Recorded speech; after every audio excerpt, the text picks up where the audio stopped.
Amén, gloria a Dios. Dice la palabra de Dios en el libro de los Romanos, capítulo 6, verso 23, porque la paga del pecado es muerte, mas la dádiva de Dios es vida eterna en Cristo Jesús, Señor nuestro.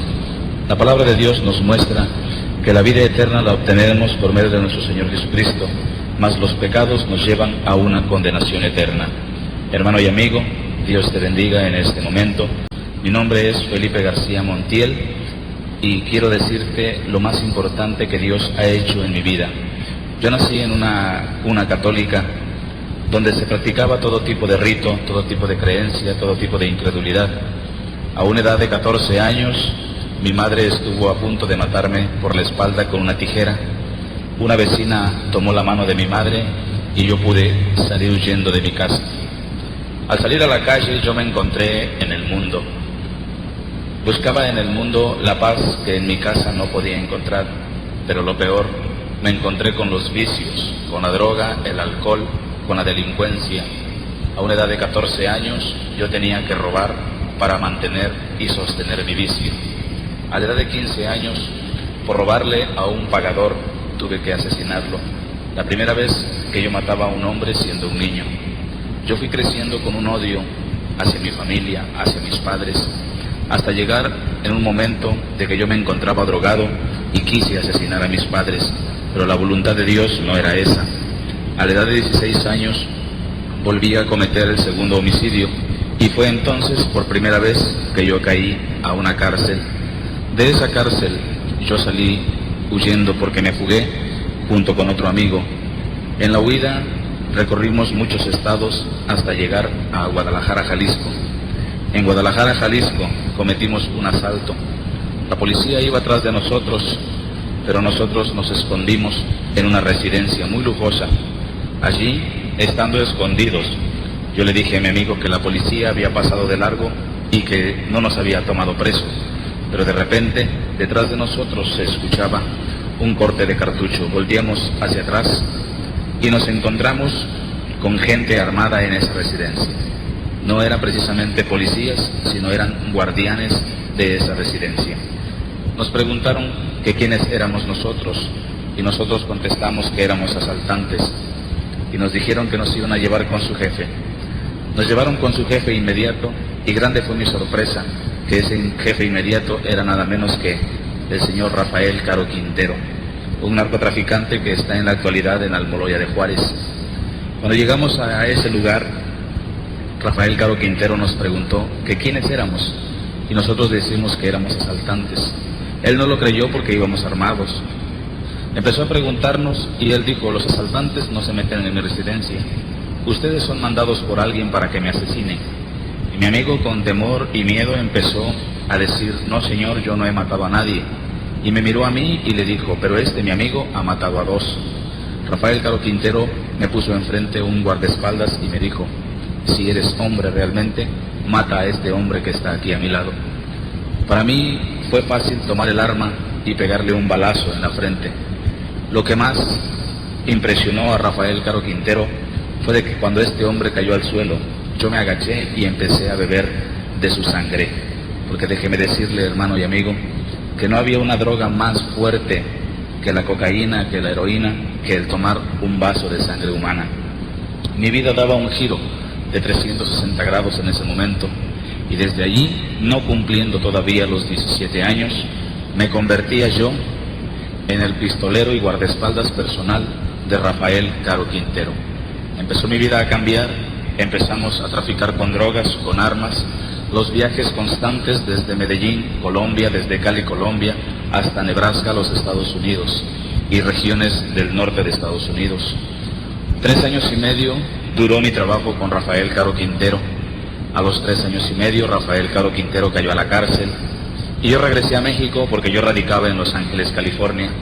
Allá en Los Ángeles era yo jefe de una banda del barrio del Bronx, distribuidora en gran potencia de armas y de droga. Cuando llegué a la Ciudad de México nuevamente, le dije yo a la gente: yo voy a ser el jefe porque yo conozco todo el negocio. Empezamos a formar una nueva banda, los cuales se componían de 32 miembros. Entre ellos se encontraba Daniel Arismendis, los Arellano Félix, un hijo del exgobernador Agustín Acosta Lagunes en Veracruz, y empezamos a trabajar duramente. Pero yo quería tener poder, yo quería tener grandes cosas, así que por primera vez mi vida daba otro giro tremendo, porque yo tenía un pacto con Satanás.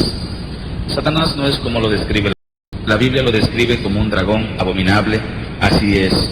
La gente en el mundo lo describe como un hombre de un charro, que trae un trinche, que trae cola, que trae cuernos, pero la Biblia lo describe claramente que es una serpiente, un dragón abominable que es para destrucción. Yo hice ese pacto con Satanás vendiéndole mi alma para poder tener poderío. Con el tiempo Satanás me fue pidiendo tributos. La banda que yo tenía se llamaba la Banda de los Satánicos, y empezamos a trabajar fuertemente y veíamos que las ganancias iban subiendo constantemente. Llegamos a la ciudad de Tampico y allí contactamos con Joaquín Hernández Galicia, mejor conocido como La Quina. La Quina, siendo compadre de Rafael Caro Quintero, me contrató como su pistolero, diciéndome que en el sureste del país había gente que le debía dinero y que no podía cobrarle, que él había mandado gatilleros a que lo liquidaran, pero él tenía que liquidar a los gatilleros porque no podían y no cumplían con el trabajo. Me dio la lista de las personas que tenía yo que visitar y empezamos visitando a Juan Osorio López, expresidente municipal de Coatzacoalcos. En su residencia se le dio un balazo en la cabeza a Juan Osorio López. Los periódicos, la televisión y la radio dijeron que era un suicidio, pero a Juan Osorio López se le encontró en la mano izquierda una pistola calibre .380 y en el lado derecho de la cabeza tenía un balazo calibre .38. Era increíble de pensar que el mismo gobierno decía que era un suicidio. En Nanchital, Veracruz, se le fue a cobrar la deuda a Felipe y a Francisco Valdera, dos líderes petroleros de la sección 11. No quisieron pagar completamente la deuda y tuvimos que también hacerles un trabajo. Posteriormente nos trasladamos al estado de Tabasco y allá, en Macuspana, Tabasco, se ejecutó de un balazo en la cabeza a Lenín Falcón Méndez, un líder petrolero que se decía ser cristiano. Hermano que me escuchas en este momento, yo te quiero decir que el ser cristiano no es nada más llegar a una iglesia y sentarse y tomar la Biblia y cargarla bajo del brazo, porque también los hijos del diablo traen Biblia bajo el brazo.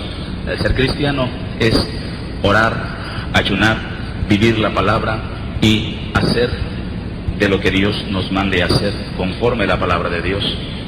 Lenín Falcón sufrió este asesinato por orden de Joaquín Hernández Galicia La Quina. Posteriormente regresamos a Tampico y en Tampico entregamos las cuentas a La Quina.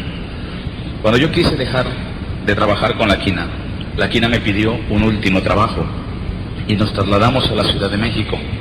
En México fuimos nada menos que a la Dirección General de Programación y Presupuesto, y allí nos encontramos nada menos con el padrino de Sinaloa, un hombre que era muy conocido y en la actualidad es conocido como el 12º caballero de Colón.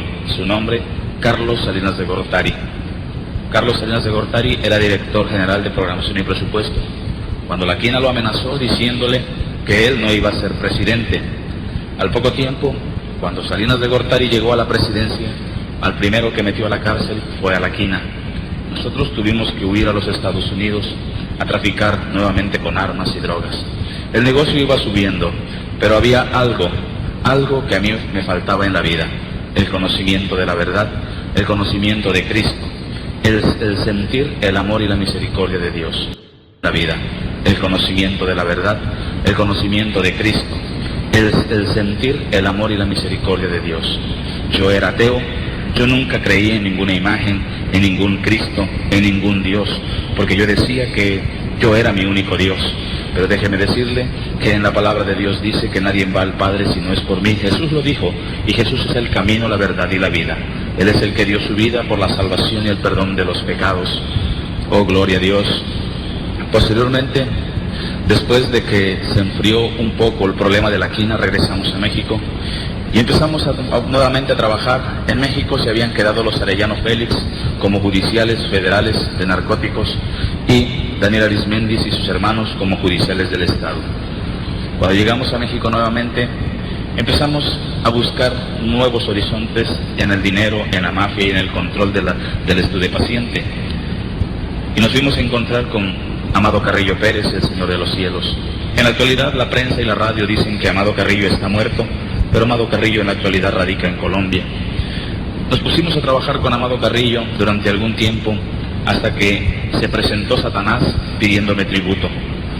Yo me burlaba porque decía que con darle dinero a Satanás, con eso pagaba mi deuda, pero no sabía yo que el dueño del dinero en este mundo es el diablo. En la actualidad el dueño de mi vida se llama Jesús de Nazaret. Cuando Satanás empezó a pedirme tributo, yo le dije, bueno, ¿qué cosa es lo que quieres? Y él me dijo que quería sangre. Yo todavía le dije, bueno, ¿sangre para qué? ¿Acaso los que están en el infierno están muy anémicos? Y él me dijo que quería sangre de santos. Yo no comprendía la palabra santo hasta ahora que estoy en los caminos del Señor. Él me entregó una lista con algunos nombres que tenía yo que ir a perseguir y a buscar para entregárselos a Satanás. Estos nombres se encontraban en Puerto Rico, en Venezuela, en Nicaragua, en Panamá, en Costa Rica, en Colombia, en México, en Estados Unidos. Y estos hombres, los que estaban escritos en esa hoja, eran nada menos que pastores evangélicos pentecosteses. Empezó la persecución de pastores. Yo me introducía a las iglesias y sacaba a los pastores, los amenazaba con un arma en la mano. Pero pasaba algo grandioso en esos momentos. La iglesia clamaba la sangre de Cristo. Yo no comprendía. Esa sangre que Cristo derramó en la cruz del Calvario, desde que Él la derramó, ha tenido un poder tremendo contra el diablo, porque el diablo está vencido. Ese Cristo se manifestaba en cada momento cuando yo intentaba asesinar a esos pastores. Cosa curiosa, pero ahora comprendo el poder de Dios, porque cuando yo ponía el arma en la cabeza de los pastores, no sonaba ni un cartucho. Y yo decía, ¿qué es lo que pasaba? ¿Por qué pasaba esto? Pues déjeme decirle que la mano de Jehová estaba presta para salvar a sus siervos. Eso lo he comprobado porque ahora como cristiano, como siervo de Dios, han intentado asesinarme en 2 ocasiones. Una en un templo, otra en una campaña. Y la última fue de que nos dieron veneno en la comida a mí y a mi esposa. Pero hemos comprendido la misericordia de Dios, porque Dios nos ha salvado de la muerte. Y aquí comprendo yo por qué esos pastores no podían morir, porque Jehová estaba allí presente. Hermano pastor que me escuche, quiero decirle que si usted se rinde completamente al Señor, si usted predica la verdad, si usted habla con autoridad de Cristo, el diablo no tocará ni a usted ni a su simiente, porque usted es un escogido del Señor. Oh, gloria a Dios. Cuando eso sucedió y no pude asesinar a los pastores, el diablo empezó a enviarme a las cárceles. Yo fui objeto de las peores torturas que existen en las cárceles. Se me tomaba preso y me guindaban en una viga con las esposas y empezaban a golpearme brutalmente hasta hacerme orinar, vomitar sangre y tirar sangre por la nariz.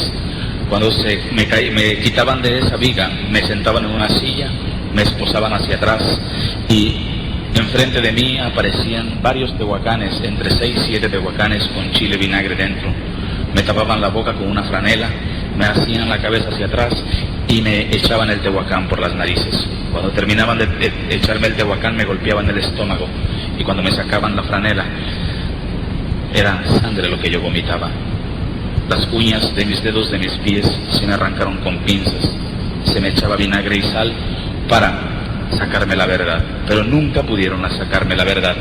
La única verdad que estás escuchando la ha sacado Jesucristo, sin necesidad de torturas. Solamente con su palabra, con su amor, con su misericordia, es el que ha sacado esta verdad que ahora escuchas.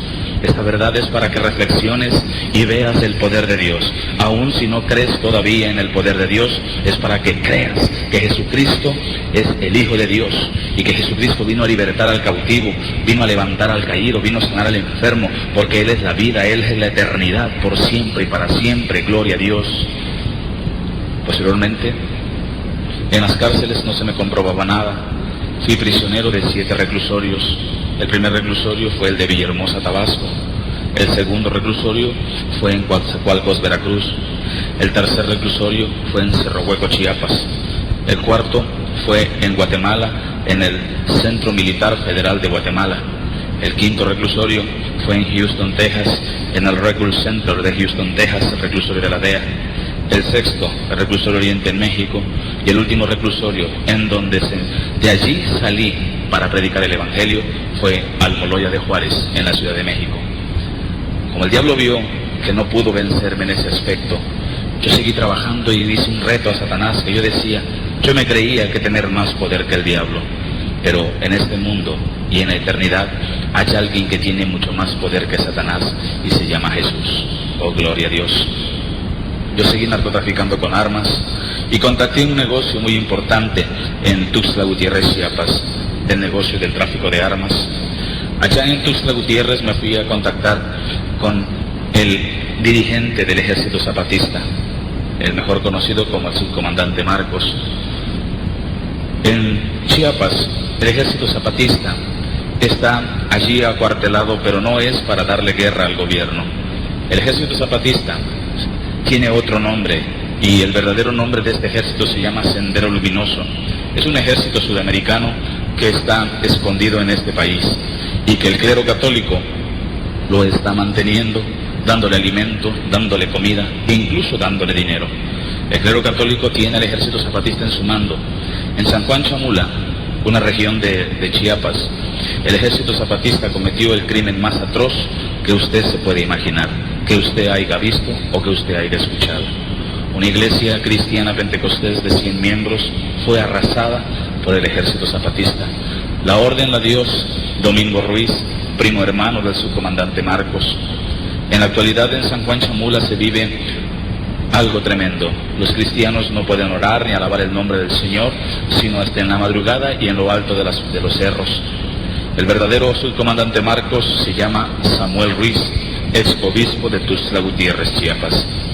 Chiapas estuvo a punto de perderse en inundaciones, pero la misericordia de muchos, como usted y como yo, que clamaron por la vida de los chiapanecos, Chiapas fue salvado. Y sigue la persecución. Esto significa que son principios de dolores, porque la Biblia lo indica, que la iglesia pasará principios de dolores antes del arrebatamiento. Después de haber contactado con el subcomandante Marcos, yo me fui a los Estados Unidos y empezamos a trabajar hasta que llegó una invitación a trabajar con Carlos Salinas de Gortari. Y nos venimos a México y empezamos a contactar con Carlos Salinas de Gortari.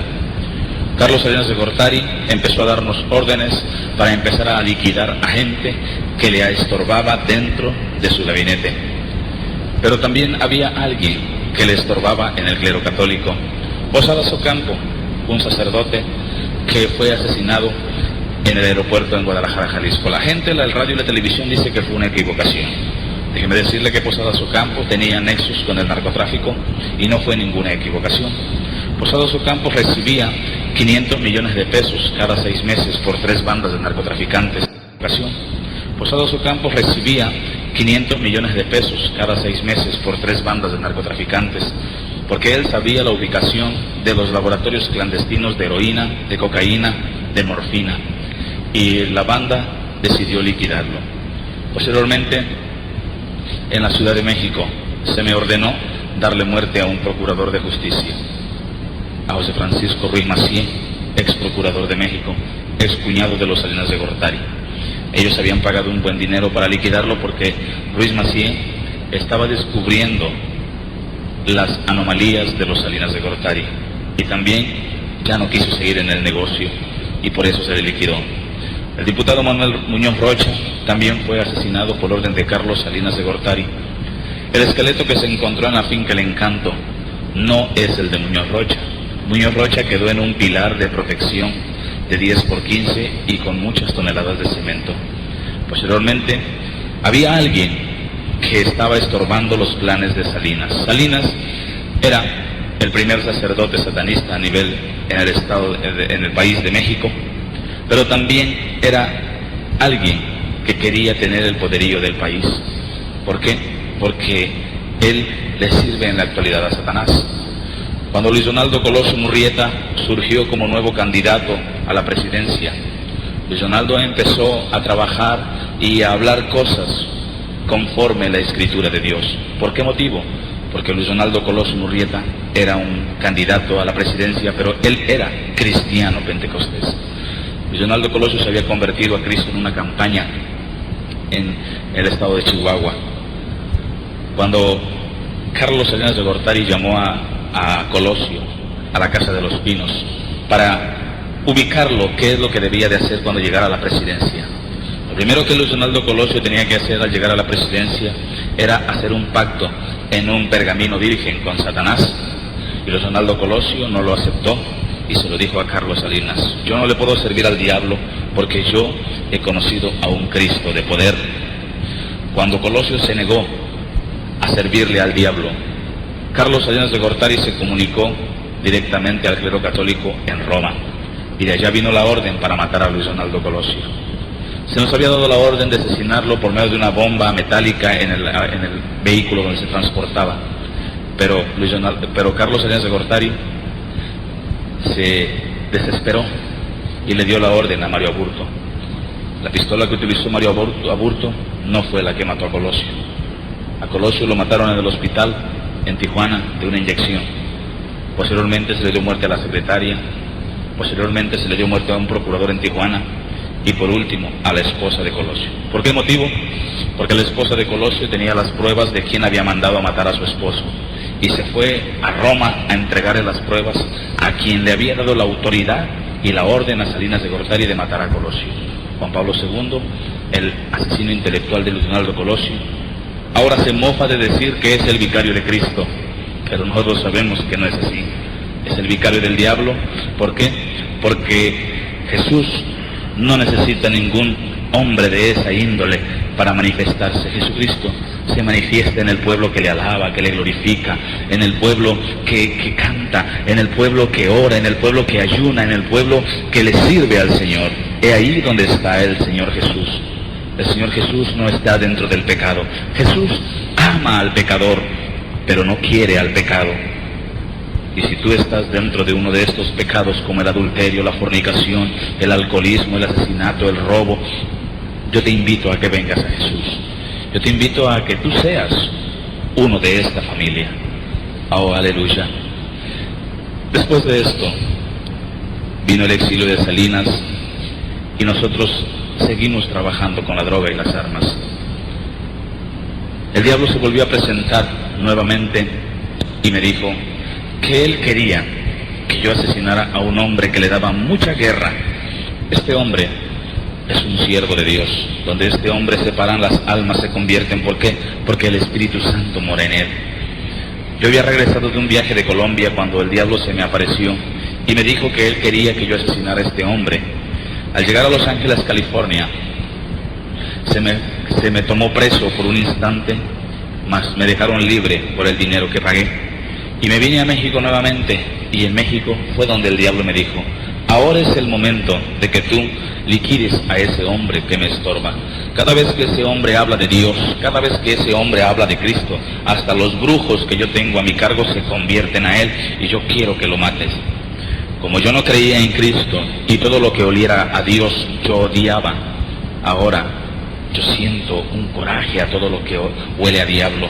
Por eso, cada vez que oramos, cada vez que predicamos, cada vez que hablamos de la palabra de Dios, el diablo se revuelca como un gusano, porque sabe que la palabra de Dios se cumple, donde dice que sacará de lo más vil del mundo para avergonzar a los sabios, para predicar la palabra, para llevar el mensaje. Oh, gloria a Dios.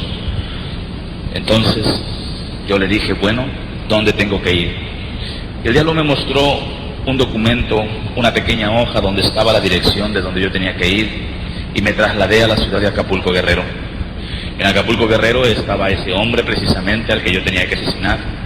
Grande fue mi sorpresa, porque cuando llegué a la dirección que estaba escrita en el papel, yo me quedé sorprendido, porque donde yo había ido era a una campaña evangélica. Yo dije: el diablo se volvió loco de tanto azufre que huele, porque me está enviando a una campaña evangélica sabiendo que yo odio a los evangélicos. Pero allí dentro estaba el hombre que yo tenía que asesinar.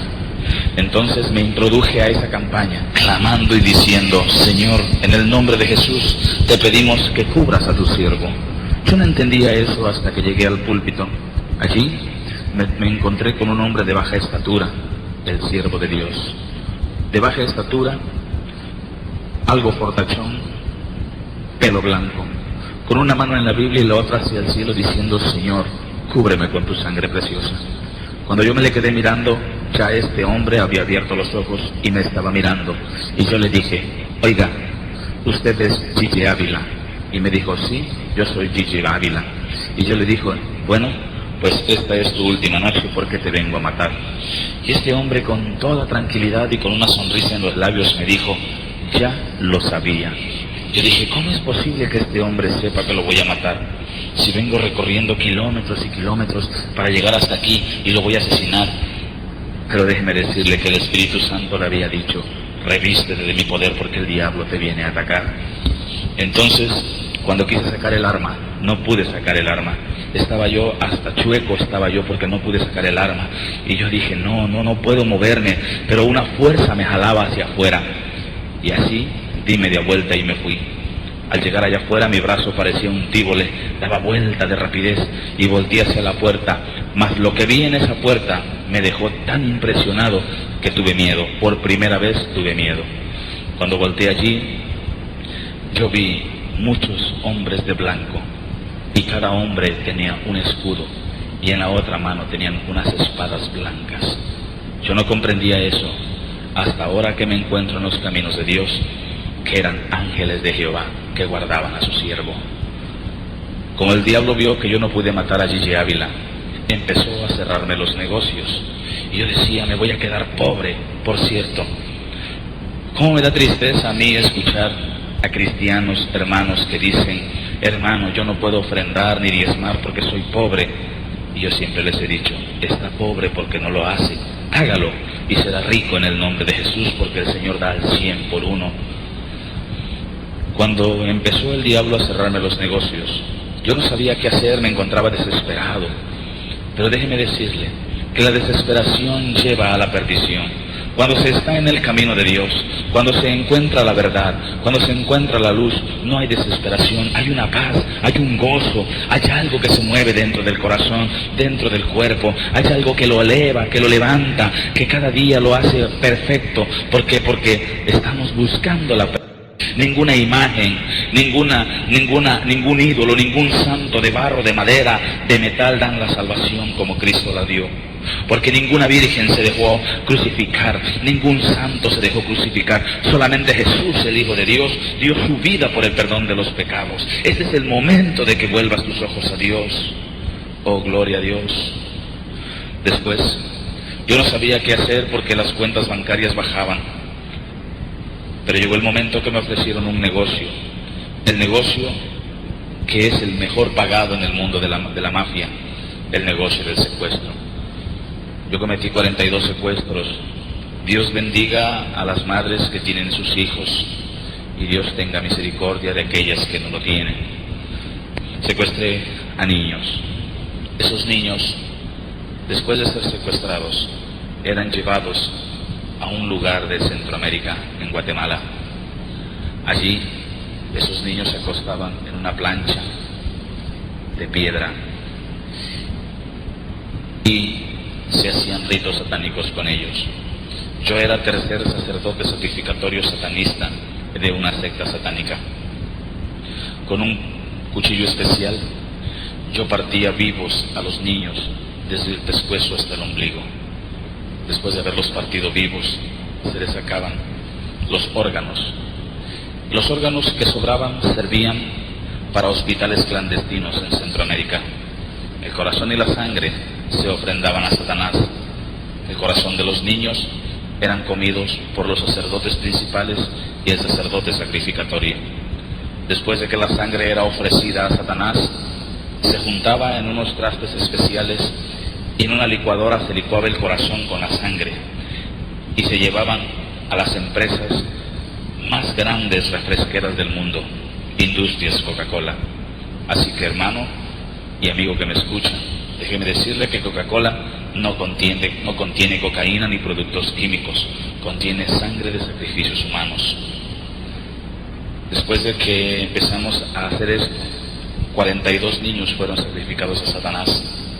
Empecé a sentir más poder, pero había algo dentro de mí, entre mi lucidez, que yo decía, ¿será que algún día no podré estar tranquilo en algún lado? ¿Será que algún día no podré yo ser un hombre nuevo, ser un hombre bueno? pero nuevamente me asaltaban a mí los pensamientos inmundos. Pero nunca pensé que ese día llegaría. Para mí estaba lejos, para mí estaba distante, a como mucha gente piensa que no hay salvación, a como mucha gente piensa que no hay solución a los problemas, que no hay sanidad en las enfermedades. El médico le puede decir que tiene cáncer y que va a morir, pero Jesucristo le dice que no, porque Él le da la vida.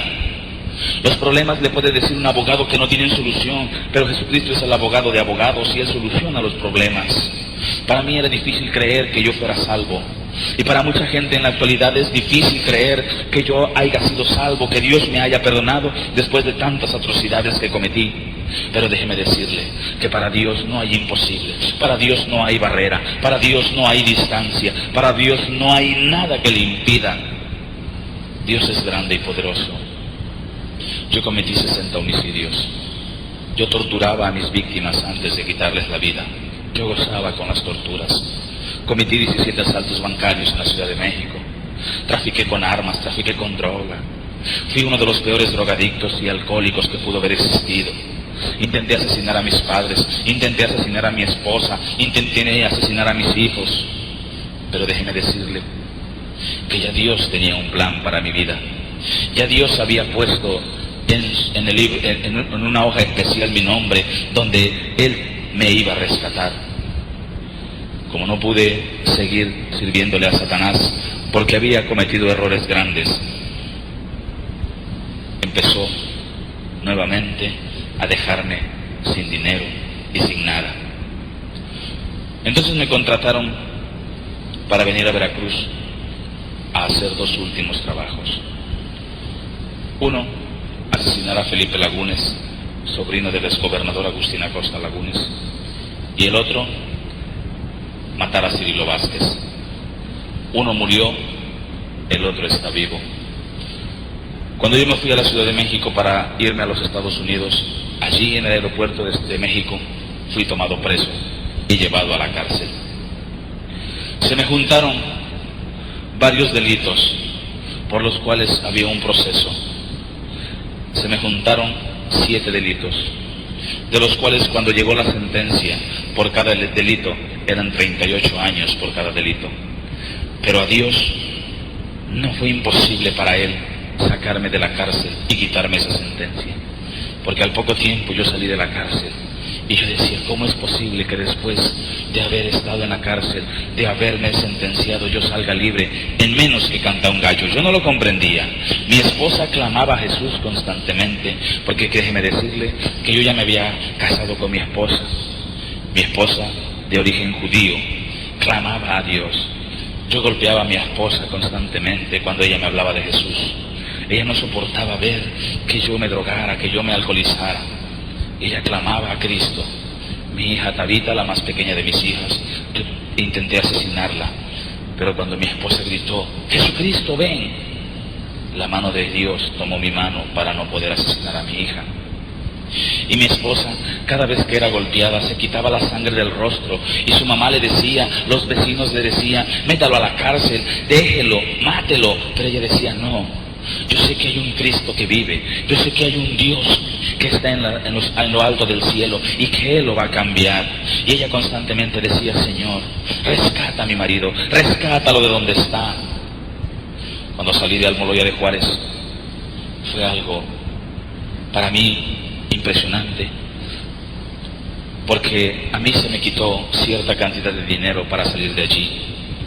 Se me quitó una cuenta bancaria de $1,000 millones de pesos en dólares, 4 residencias valuadas en $50 millones, 320 vehículos, 220 toneladas de cocaína y 210 toneladas de armamento. Y todo ese dinero quedó en el gobierno, con el procurador, porque él fue el que me propuso la libertad si yo le entregara todo. Lo más grandioso que me pasó en la cárcel fue que cuando llegué, ya Dios me tenía preparado algo especial. Cuando yo llegué a la cárcel, arriba de un poste hay una bocina donde dicen y gritan que va entrando fulano, que va entrando mengano a la cárcel. A mí me apodaban el diablo. Entonces el de la bocina gritó, va entrando el diablo a la cárcel. Y cuando entré a la primera puerta de la Almoloya de Juárez, se me acercó un enanito, un hombre de 1,20 de estatura. Y con una sonrisa en los labios me dice, tú eres el diablo. Le digo, sí, yo soy. Y me dijo, déjame decirte que Cristo te ama. Y yo decía, ¿cómo es posible que hasta dentro de la cárcel hayan aleluyas? Y le dije, quítate de aquí, enano. Ese hombre se convirtió en mi sombra dentro de la cárcel. Cuando iba al baño, él me tocaba la puerta y me decía, ¿estás ahí? Yo le decía, sí, estoy aquí, Cristo te ama. Íbamos al comedor y allá en el comedor me decía, Cristo te ama. Me seguía por toda la cárcel diciéndome que Cristo me amaba. Una ocasión se me guindó de mi camisa y que me la rompe. Yo me enojé tanto y lo agarré del cuello de la camisa y como estaba chiquitito y no pesaba, lo levanté y lo puse arriba de un muro y le dije, te vas a morir. Y este hombre dijo, no me importa, pero déjame decirte que Cristo te ama. Un hombre ferviente, un hombre necio, un hombre que constantemente me decía que Cristo me amaba. Hermano y amigo, hermano que me escucha, a usted nada más le cierran la puerta de una casa y deja de ir. Sea usted necio, sea usted ferviente, clame a Cristo primero y vaya y evangelice. Si le cierran la puerta, vuelva a tocarla. Si le vuelven a cerrar, vuelva a tocarla. Pero la tercera vez que usted toque, tóquele en el nombre de Jesús y esa puerta no se cerrará. Oh, gloria a Dios. Y llegó la libertad. Y salí de Almoloya de Juárez. Y todavía cuando salí de la cárcel, yo salí con algo dentro de mí, el vicio de la droga y el alcohol. Allá cometí mi último asalto, todavía. Y puse un negocio de camisas en el barrio de Tepito. Yo vendía camisas. Después de vender toneladas y toneladas de droga, vendía yo camisas. Y llegaban y me preguntaban, ¿cuánto vale esa camisa? Le decía yo, esa camisa te vale 500 pesos. Y me la compraban. Y me decían los amigos, oye, esa camisa está muy cara, eres un ratero, estás robando. Déjeme decirle que yo le hacía doble cuello a la camisa y allí iban las grapas de cocaína. Hasta que la federal se dio cuenta y me quitó el negocio de las camisas. Pues me puse a vender vestidos. Y empezaba yo a vender vestidos, cosa curiosa, pero los que me compraban los vestidos eran hombres. Y la gente se preguntaba, bueno, ¿y por qué los hombres compran esos vestidos? Hasta que una ocasión llegó una mujer a comprarme un vestido y la policía la siguió. Le quitaron el vestido que había comprado, lo rompieron y dentro del dobladillo del vestido iba la grapa de cocaína. Entonces allí se acabó todo el negocio, porque yo no había oportunidad de vender. Pero la droga se había apoderado de mi vida y el alcohol se había apoderado de mi vida. Yo deambulaba por las calles. Mi esposa constantemente decía, Señor, rescátalo, Señor, sálvalo, Señor, levántalo de ahí donde está. Y de la Ciudad de México nos trasladamos a la ciudad de Córdoba, Veracruz. Y allí empezó una vida tremenda, una vida infernal. ¿Por qué? Porque yo me convertí en un T por 8. Después de haber tenido tanto dinero, mi vida estaba en la basura, a donde el diablo quería que estuviera. Allí yo me reía de los aleluyas. Yo le decía a mi esposa, si tu Cristo existe, que baje, que me vea, que me hable, lo quiero ver. Eso es mentira, decía yo. Cristo está muerto, Cristo se engusanó. Los apóstoles lo sacaron de su tumba y lo escondieron para que la gente creyera que está vivo. Cristo está muerto. Pero qué gran mentira tenía dentro de mí, porque déjeme decirle que Cristo vive, que Cristo está vivo, Cristo es real, Cristo camina, Cristo habla, Cristo oye, Cristo toca. A Jesucristo no necesita andarlo cargando de un lado para otro, porque Él, al contrario, camina solo y lo carga a usted. No hay quien pueda cargarlo porque Él es la fortaleza. Yo retaba a Jesús estando drogado y alcoholizado y le gritaba, si eres el Hijo de Dios, baja de allí, te quiero ver ahorita. Y nunca bajaba. Y yo era T por 8, me quedaba en la calle tirado, mi pantalón me lo quitaba cada 3 meses, andaba yo todo greñudo, todo piojoso. Y la gente me veía como un vómito de perro, me veía ahí. A la vuelta de donde yo te porocheaba estaba una iglesia cristiana y los cristianos pasaban por ahí y el pastor pasaba y le daba vuelta porque no quería ver a un alcohólico. Una ocasión yo me levanté y le dije al pastor de esa iglesia, oye, brother, dame un peso para tomarme un trago. Grande fue mi sorpresa que este hombre me insultó. Y yo dije, ¿cómo es posible que ellos predican a un disque Dios vivo y mira lo que son groseros, no quieren a uno? Y yo amenacé al pastor y le dije, el domingo que viene, que tú me la vas a pagar. Y el domingo siguiente pasó el pastor y le pedí un peso. No me lo quiso dar y le arrebaté el portafolio y arranqué a correr. El pastor no me siguió porque pensaba que lo iba yo a apuñalear. Allá, en una esquina, abrí el portafolio, encontré una Biblia grande que la vendía en 60 pesos. Encontré una bolsita con 300 pesos. Tenía yo 360 pesos, casi para tomar todo un año, porque el T/8 con un peso de aguardiente todo el día la pasa borracho. Pero no había tranquilidad en mi vida. Yo gozaba de la droga y del alcohol, pero no había paz en mi corazón. Mi familia, mi esposa, tenía que trabajar, que lavar trastes para llevarle de comer a mis hijos. Pero su ruego llegó a los oídos de Dios. Y fue entonces cuando Dios tomó mi vida. El 23 de agosto de 1998 se cumplió el reto que yo le había hecho a Jesús. Estábamos en un cuarto, varios drogadictos. Ya nos habíamos acabado algunos litros de aguardiente y algunos gramos de marihuana, cuando la puerta de ese cuarto dio un golpe tremendo y se abrió. Yo volteé a ver hacia la puerta. Mis amigos seguían platicando y seguían riendo y seguían tomando, y yo mi mirada la tenía fija en esa puerta. Y en esa puerta apareció una luz dorada, con unas letras hermosas que decían: salvación y vida eterna. Cuando yo me tallé los ojos para ver mejor, seguía viendo ese redondel de esa luz.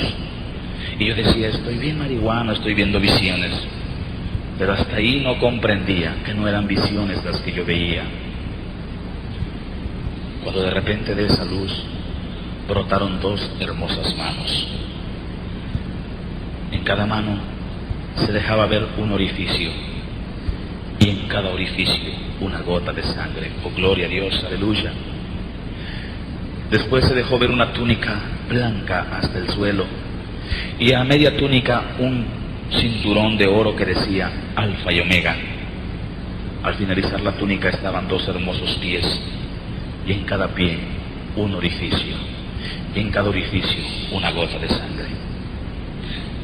Cuando alcé mi rostro, me encontré con el rostro más perfecto que en el mundo haya visto, que ningún joyero, ningún pintor, ningún ebanista, ningún carpintero, ningún fotógrafo puede realizar. Pero lo que más me impresionó fue que cuando vi ese rostro de mi cuerpo brotaban miles y miles de demonios.